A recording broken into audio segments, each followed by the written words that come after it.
Yes, habari za wakati huu ndugu mpenzi mtazamaji wa channel yetu pendwa ya Matukio TV.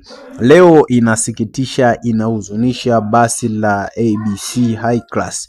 Basi hili limepata ajali mlima wa Kitonga leo majira ya saa 4:30 asubuhi. Ewe mdau ambaye unaguswa na ajali hii, usikose kusubscribe channel hii ili usipitwe na matukio mbalimbali yanayoendelea kujiri hapa nchini Tanzania. Basi hili lilikuwa likitokea mkoani Iringa kuelekea jijini Dar es Salaam. Lilikuwa likiteremka mteremko huo kwa kasi, dereva kufanya makosa na kusababisha majeruhi wengi. Hivyo basi usikose kusubscribe channel